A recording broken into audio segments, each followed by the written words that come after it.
Afternoon, everyone. Welcome back after a short break. And this panel discussion will be in English because we have two speakers who does not speak Russian, but we have two who speaks Russian fluently. So if you have any if you will have any questions in Russian, it's better for you to use this language. Please do. But in general, this discussion or like this, let's call it like presentation of the idea that we want to discuss will be in general in English. We called this panel discussion "Small is Beautiful," and of course, like a message to the future university, because you are witnessing at the very exact moment how a small thing becoming a big thing, and how a small thing will be a beautiful thing. And everything of what I said is about this future university that some of you already attending somehow, or like plan to attend, or like you are helping to build this university, or you will witness how this university will become a thing. And we all truly believe that it will be a big and very beautiful thing. But this panel discussion is more than about this. It's about, in general, how you can tread, how you can work with different types of universities. And we have four amazing speakers here. I'm starting with Zehra Sayres, who is one of the founders of Sabancı University in Turkey. She was there from the very beginning when it was very small, and now it is a very big university and very famous. And she will tell us about this experience, and she will tell us about how the small thing became a big thing, and is it good or is it bad? We don't know. We will find out soon. Then we have Anel Kulahmetova, who is provost of inVision U, and she is one of the most experienced and interesting people that you can find. She was involved in many UN projects in Kazakhstan, and she was also head of the school at Narhos University. Now she is with inVision U and building it from the very beginning. Then we have the guy with the name that you can call him Samat, and it makes him absolutely Kazakh. But the reality is he is Abdusamad Fatmi, and he is head of consultancy company that calls Erudit, right? Yes, Erudit. But he was also one of the founders of one of the best universities in Morocco, and he will tell us about this experience, because you cannot find a lot of people on the planet who will tell you how to build a university. And we have four people in this panel who can already tell this story, because we have the fourth one, and arguably the main one in the audience, because you know already Andrew Wachtel, who is the founder father, one of two, of inVision U, and also was involved in two very important universities in this region in Central Asia. He was rector of American University of Central Asia, and he was rector of Narhos, one of the best economic universities still in Kazakhstan, arguably still in Kazakhstan. My name is Vyacheslav Abramov. I am founder of Vlast.kz and still CEO, and I am also with inVision U, that I am very happy about. But I will try to be very neutral during this session, and start with the question, why small is beautiful? Okay. I'm asking Zehra to start. Okay, I'll start, and I think I may have a few points that I wanted to make. And is it really true that small is beautiful, or small can be beautiful? Yes and no. Let me say why no first. Yes, there are lots of reasons why yes, but why no? The only thing why small may not be so good, so beautiful, is that small always needs energy to be put in. Okay, you have to work for the small. The big one sort of gets diffused in the big society. It looks like everything else, so you don't have to put in energy to keep it in a particular state. It can equilibrate itself very easily with the environment. Whereas small will try to equilibrate itself with the environment, but that's not a very good idea all the time. Small should keep its characteristics, should be as it is. So I think this is the only thing I want to say negative about being small. You will always be minority, okay? If you're coming from small, you're going to be minority, but you have the capability of making a difference. So that is very important. Now, small is important for active learning, doing implementations of active learning. So, because in big classes, and in fact, I have one slide which shows some statistics, and it's only until 2012. You see here, this is the results from a course we have at Sabancı, the first year course. I don't know why I cannot see this. But anyway, you see the average of the grades in the first year, fall semester. It started very good, 1999, 2000, 2001, 2002. 3, it started to go down. And what happened in 2002? We became bigger. So it's very typical that this pattern, I also have, I think in the next slide, this doing the same thing until now. So this is not what you want to do at inVision U. So if you want to have active and in this interdisciplinary learning, you should try to keep your size small and encourage interactions between students and the teachers. Because when it's small, then you can have these interactions. It will be always there. You know, you can just, what I call open door, I didn't put it there, but you can always go into the office of your instructor and ask a question. And they will know you because it's a small place. Another thing which is important is that interactions among the instructors will be better. Because it's a small place, they will know each other better, they can argue and discuss things with each other better. I don't have to say too much about working in in groups for projects, and I don't have to say, again, I don't know how it's going to be in inVision University. Are you going to have graduate school late? No, okay. But another thing which is important to my mind is this last point I put here. The connection between students, faculty, and administration. Again, in a small sized operation, you can have all these things interacting and functioning together. So this is very important. The motto of Sabancı was creating and developing together.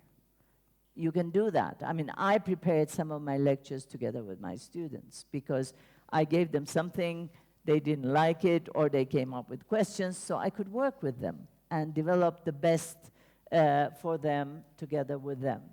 And another thing that I want to emphasize here is this, what I call teaching research tension sometimes. This becomes a tension when the thing starts to get big and the researchers have some pressure on them to perform better, to write more projects, to bring more money into the university, then they don't want to do too much teaching because they say, well, teaching is taking time from my research. So again, these are the kinds of things one has to be careful about. And of course, I think in a small place, it is easier to have a non-hierarchical organization which can work more smoothly. So this is more or less what I wanted to say about why I think small is good. Okay, thank you so much. Anel, at your previous position, you managed 3,500 students and faculty. At the peak in 5 years, at inVision you will have 450 students, something like that. How it is different, why small is more, not only manageable, but beautiful? Oh, thank you, Vyacheslav. That's a wonderful question. So I managed 192 faculty members and about 3,500 students, but I also had an opportunity to work at different universities in Central Asia, both in Kyrgyzstan and Kazakhstan, and I worked in small universities, and one of these examples is actually OEC Academy in Bishkek, which is a graduate program, and it has probably 45 students every semester, and more or less they have about maybe 10 people who are their faculty members. And I started my career at OEC Academy. So I have experience of small classrooms. I have experience of thoughtful, conscious discussions with the students. And I also have experience of reading lectures to 200 students. And I think I would prefer a small classroom environment where you get an opportunity to talk, to think slowly, because you have abundance of time and you have a luxury of small number of students who happy to contribute to this discussion because they were, selected, or they consciously chose to be part of this group. And at the end of the semester, when you actually observe their growth, a miracle happens. And I believe it's no short of a miracle, because you actually see the growth of the students, and you see the difference between September 1st and December 15 when you have a small group. So it is meaningful, it is interesting, it provides a lot of opportunities to communicate with the students. It allows them to ask questions, because when you're sitting in a group of 200 students like we are right now, how many questions you could possibly ask? Thank you. Yeah, that's the point, but it is also like very normal way, in a way, for university that is becoming a new one to become a bigger one, because universities typically want to have like more students, more money from these students, more money for research programs, etc., etc. Samad, you witnessed example like that. You build a new university that was very small at the very beginning and became one of the biggest in Morocco. Tell us about this experience and why it is good and bad in different ways. Okay, can you hear me? Yeah? Well, let me first start by saying that one of the reasons I left this university you're talking about is that they decided to triple the number of students. And by then, I was actually promoted vice president for students, for student affairs. And I had this very big discussion with the president to say, you are killing the goose with the golden egg. To me, you know the story of the goose with the golden egg. It's this guy who has this goose that gives him one golden egg every day, and he decides, you know what, there's so much in its stomach, so let's open it up and get all the gold. Obviously, what you end up is that you kill the goose and you stop getting the golden eggs. So yeah, that's a short answer. But let me go back, because I was very fortunate to start at this university in Morocco, which is in the Middle Atlas. We started with 150 students. So that's really small for a liberal arts university, with the objective of growing to 1,500. And the very first cohort, we talk about it with misty eyes, so much, they did so well. But actually, what I would love to share with you is some of the insights from my experience back then, because I was in charge of dealing with students from an extracurricular point of view. So I saw the potential of transformation from outside the classroom, what can be done. So, and I did it myself, and I'm old enough to tell you that not only have I done it and I saw how transformative it is, I now, 70% of the people I call friends are graduates from this university.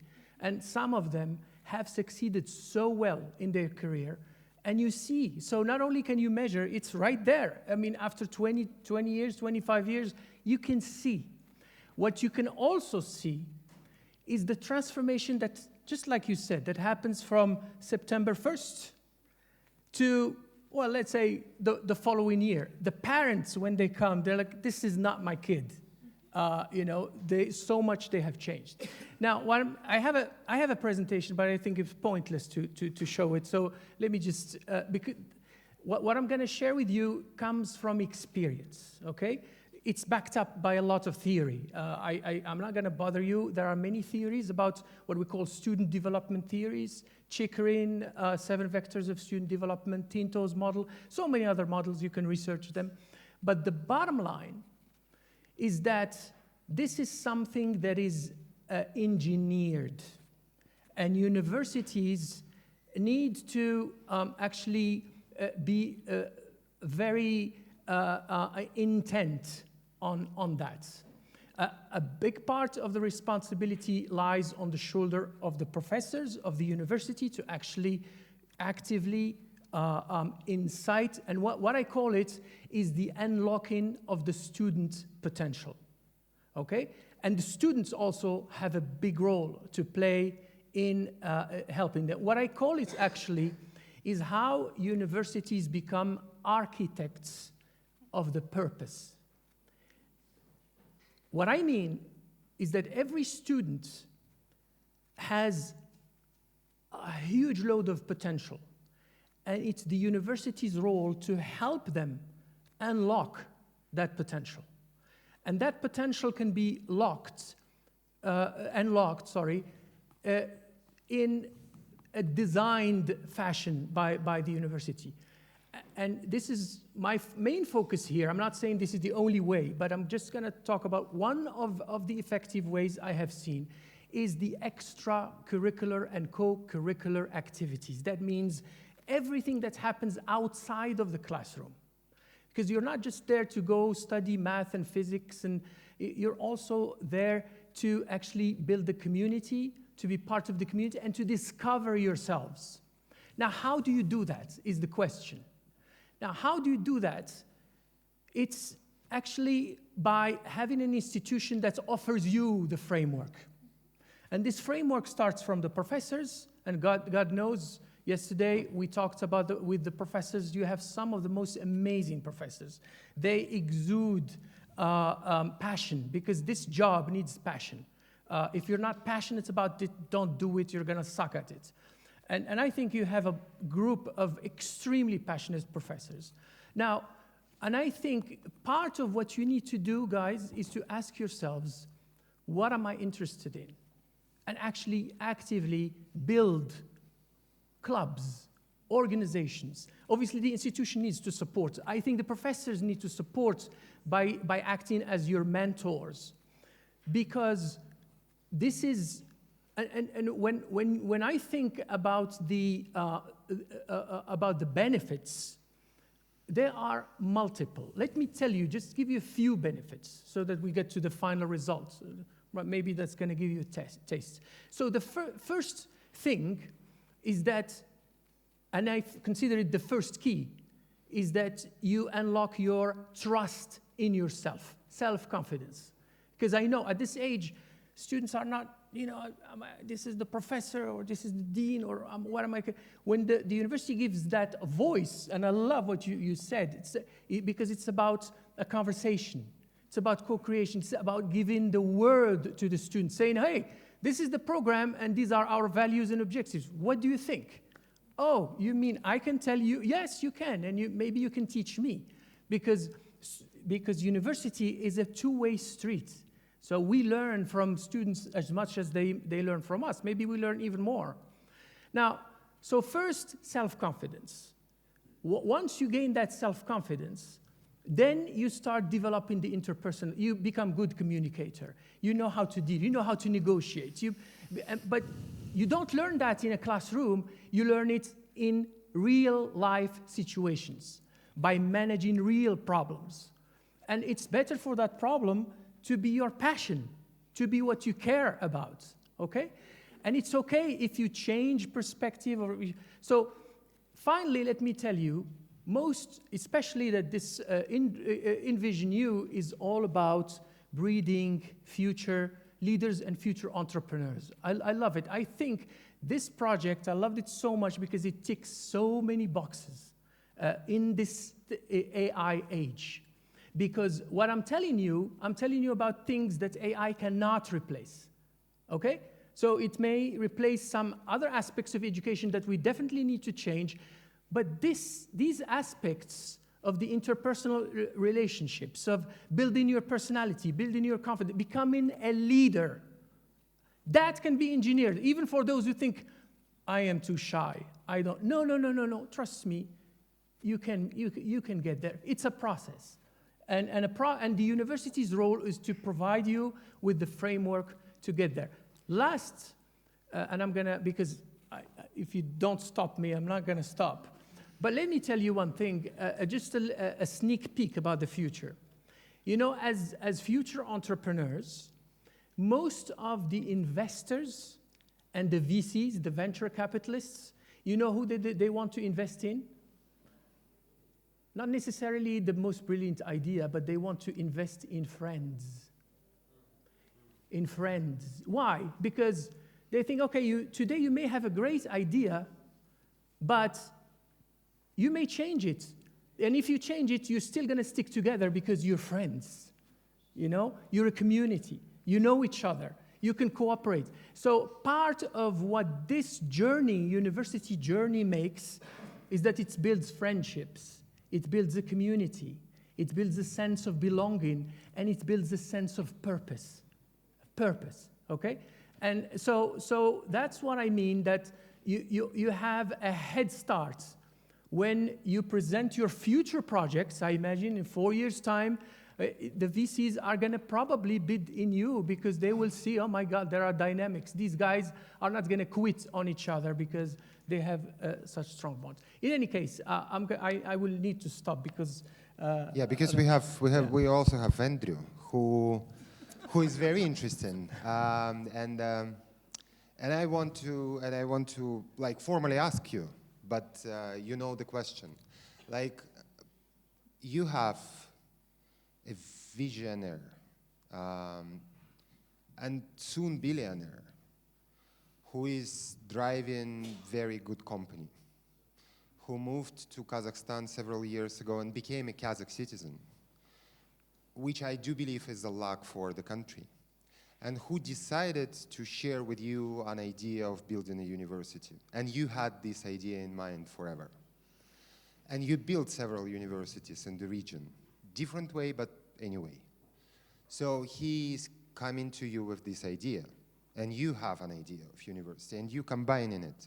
Why you decided to do it this way, Andrew? Because you have Arsen who can help you to build a university, and let me say it very straight and without any judgment. We here in Kazakhstan love big things. Like we are in one of the biggest universities in the country right now, in a very big audience, and it's very classy, I need to say. And it's like, it's a very good university, in a way. So why you decided to do it this way? So first of all, Arsen came to me and he said, I want to design a university. I want a university. Okay, what do you want? He said, well, there are three things I want. I want about a quarter of the students to come from low-income, underprivileged backgrounds. Okay. I want it to be team-based and project-based learning primarily. And I want the students to want to stay in their home countries and regions after they graduate and help build those regions. You figure out all the rest. So, okay. Fortunately, all three of those things were things I think are awesome. So I came to Central Asia, to the American University of Central Asia in 2010 as the president, and one of the first things you discover, it's pretty small, maybe 1,200 students. When I came, it was maybe 800 students.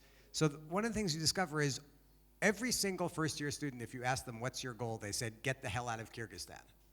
So you say, well, that's not a good goal. That's really a terrible goal, right? So how do we convince these people that they can do things here? And of course, it comes up all the time. Now I've been living in Central Asia for 15 years, and people say, every single person in Central Asia wants to go to the United States. Why did you want to come here?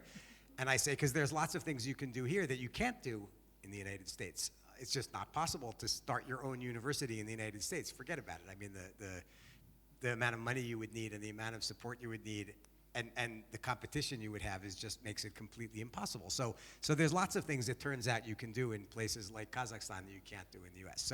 So I said, all right, look, we had done a program for students from underprivileged backgrounds in Kyrgyzstan, and it was completely eye-opening. Before that, the university was primarily students who could pay. Mostly they were relatively rich from the capital city. And as soon as we brought in this large group, it was maybe 20, 25% of the students from different backgrounds, the conversations in the university changed. The things the students saw were different. So when you bring them in, they say, oh, that's a different problem. I never thought of that problem, right? So if you're trying to solve problems, you want different perspectives on problems. In the US, we had this concept of affirmative action before it was destroyed in relatively recent years, but it was not a very well thought out concept because, especially at elite universities, which I was mostly teaching at, they would bring in 5 African American kids who turned out to come from all incredibly rich families. It's like they didn't bring any different perspective, they brought the exact same perspective, right? But you didn't bring in socioeconomic diversity, you didn't bring in people who really saw the world in different ways because their experience was completely different. So when you do that, suddenly the conversations in the university change. So I was totally on board with that concept. The team, the sort of project-based learning part, that does not work very well in a large university. I mean, Anel was talking about the advantages you have in a classroom with a small number, but when you're trying to form teams of students and really get them to work with each other, there's just a limit to how you can do that in a gigantic university, and it just doesn't happen. So if you look in Kazakhstan at these large universities, this is something that simply doesn't occur, especially at the undergraduate level. Sometimes graduate students, of course, are working in teams. And even in the United States, those teams tend to be very narrowly formed. So in an engineering school, you'll do team-based learning, but they'll all be engineers. In a business school, you'll do team-based learning, but they're all MBA students. Right here, we're going to try to do team-based learning across all the disciplines in the university. That's massively complicated. Nobody really knows how to do it. I'm not sure we know how to do it, but we'll try to figure it out. But being able to figure it out in a small group of people is really important. The other thing for me that was important, I founded by accident, more or less, a College of Art and Design in Bishkek.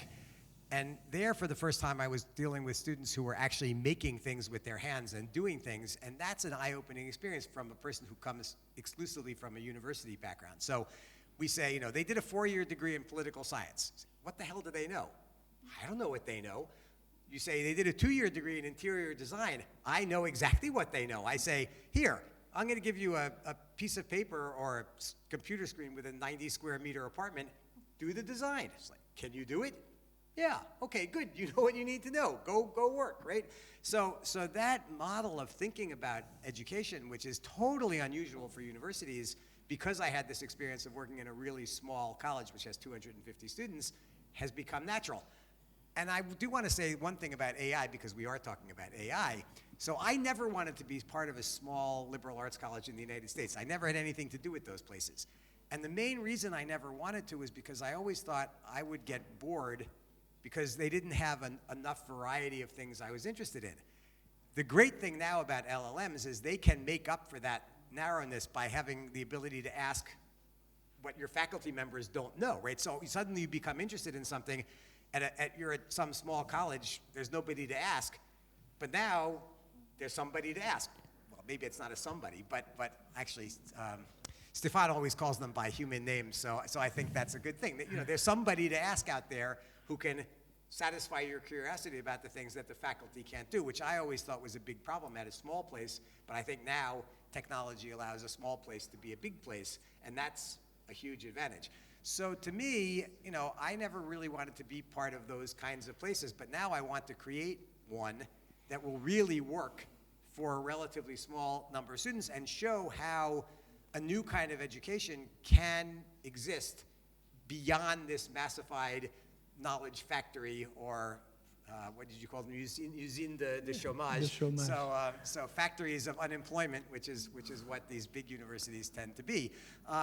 And you know, if we can show people how to do this and then bring it to other countries and have 5 or 6 campuses around the world, which is Arsen's dream, then we would have like 2,000 students in our 5 campuses. That's already a pretty decent sized number of students. And to me, like as big as a number as I want. So you said, are we going to do graduate education? I don't want to. I'll resist it as long as possible, because as soon as you have MA and PhD students, the faculty don't want to teach the undergraduates because it's hard to teach undergraduates. It's easy to teach PhD students. I mean, I always prefer teaching PhD students. They already know something. They want to be there. It's like they're so easy to teach. I just open my mouth and then they listen to me for 2 minutes and then off they go, right? Undergrads, I have to motivate. I have to talk to them. I have to work with them. It's a lot of work. I don't want to do that, right? So if I don't have to. So we create an environment where we do have to. So our faculty will have to deal with that.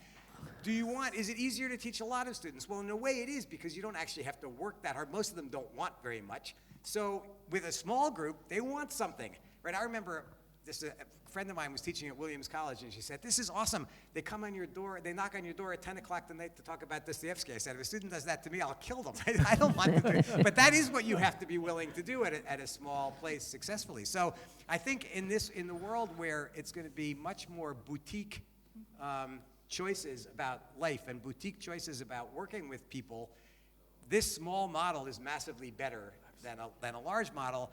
And so we do not ever want to become big. The biggest, of course, disadvantage, and thank goodness Arsene doesn't seem to care, is we will never be ranked 103 in the QS rankings of universities of the world, which is a complete scam of a game. But I'm really happy. As long as we don't have to do that, then we can stay small.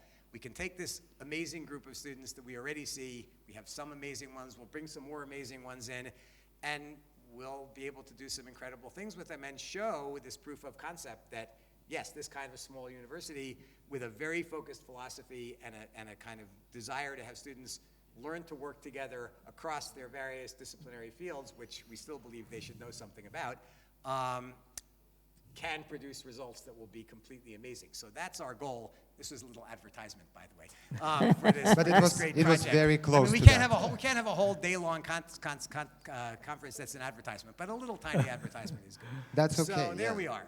That's pretty much okay, and I do believe if the whole session is like a little bit of advertisement, that is also fine, because we have amazing group of people who we need to convince to continue with us, and I can easily imagine one person, and I'm looking exactly at him, who is knocking the door at 10 p.m. and asking a question, and it's a good thing in a way. In a way. In a way. But not every night. Not every day, please, Cesar. Like, stop yourself at least sometime. I'm joking.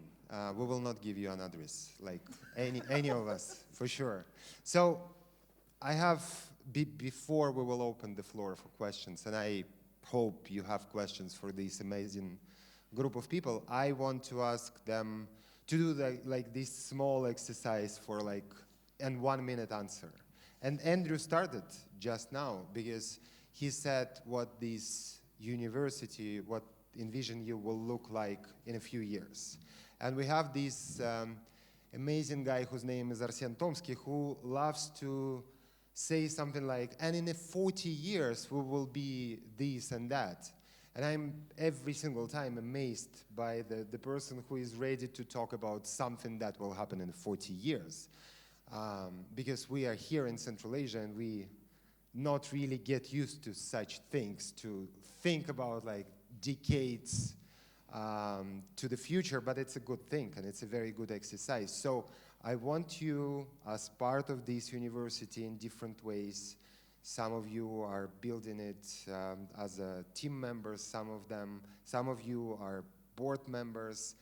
I ask you to give this message to the future, to tell us what this university will be in a few decades, in, let's say, 25, 30 years, something like that. Okay, and you want this in one sentence? Of course, of course. You can have 2 sentences. I have 4 PhDs here, so of course the task will be It tough. was a long time ago when I got my PhD. No, okay. First of all, I can look at these faces in front of me and I say, in 30 years, I think each one of them will be in very effective positions. Now, I don't know what a leader is. Okay, again, now it's more than 2 sentences now. This university has the ambition of making leaders. I don't know what a leader is. I can tell you a few things, but it's very vague. But if you can, but I believe that each person has a potential of becoming a leader. If they find what they want to do, they can become a leader in that particular aspect of life. So I think this university will give you the possibility of discovering that, and I believe you will become leaders. And that means you will open the way for many other leaders or many other people who have potential to do different things. I don't think you will do anything traditional. I think you will do different things, and I think you will be very successful at that, and you will open the way for others. This is what I see. I cannot do it in one sentence. I give up. Because you have a PhD. I suppose so. Well, I would say the perspective, the future of education, higher education in Central Asia and Kazakhstan, around the world is, I mean, it would be difficult, I think, in 30 or 40 years, but I think many universities will be closing, and I hope that in 30 or 40 years, inVision U will be one of 5 universities remaining in Kazakhstan, and it will be still successful, and it will be still changing the situation to the better. So that's my one sentence. Well, listen, I think we had a bit of this discussion yesterday. I don't know if you've heard about Ray Kurzweil. He wrote this book, Singularity. Singularity is near. And so when you have someone like Ray Kurzweil talking about singularity, I think he says in 2040 or something. So singularity being a horizon, a point in time beyond which you cannot even conceive of what's going to happen. So, but the short answer, it would be, I think in your time, which is very different from our times. I think our times were very linear. We knew you go to school, you get a BA, you get a master's, you get a job, you get security. My father was a primary school teacher for 40 years, but I changed jobs 15 times. I think you guys, it's going to be even more complex, but it's about, I think it has its beauty. So it's very difficult to predict in the sense that you have to be lifelong learners and basically know how to learn. It's all about learning how to learn, because it's always going to be what's the next skill? What's the next skill? And which is passionate in a way, but a bit unsettling. So the answer would be, I think it's very hard to tell anything in 40 years, let alone, in 5 or 10 years, let alone for 40 years. So the idea is for this young generation to just be ready to adapt, and that's why adaptability is one of those top skills that are so important. It's not probably a definitive answer, but the answer itself is is the agility. It's a process of being ready to be flexible and agile and adapt yourselves in different ways. So just enjoy the ride. Yeah, so there's a very famous quote by Niels Bohr who said, "Making predictions is very difficult, especially about the future."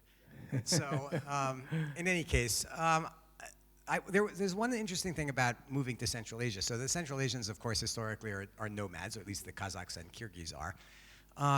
And nomadic culture has a time frame that's a kind of cyclical year-long time frame, because you go, in Kyrgyzstan, you go up with the herds in the summer and down with the herds in the winter. In Kazakhstan, you go along your path, right?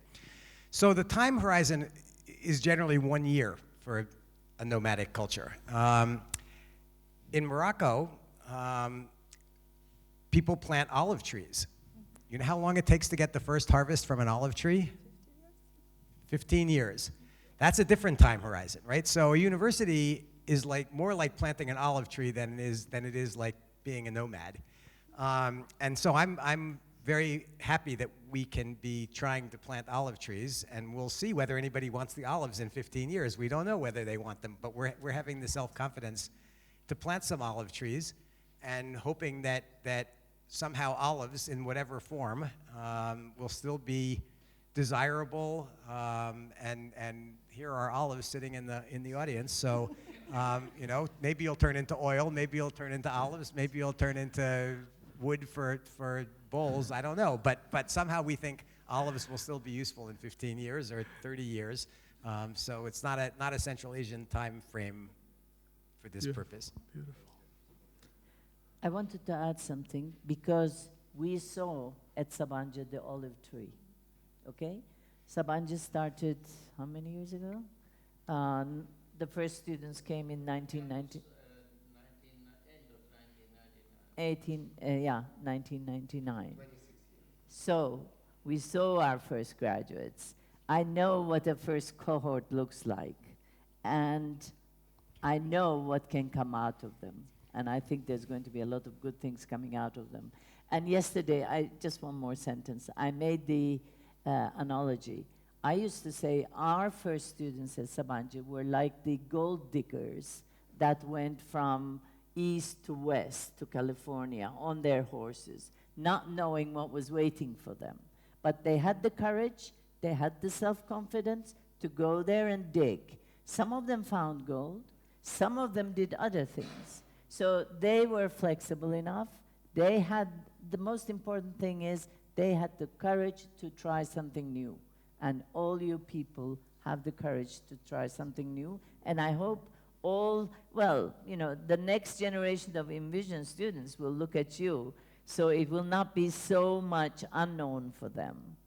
But you're opening the path for them. And I think this will continue. As long as inVision U is there, this tradition will continue. That's beautiful.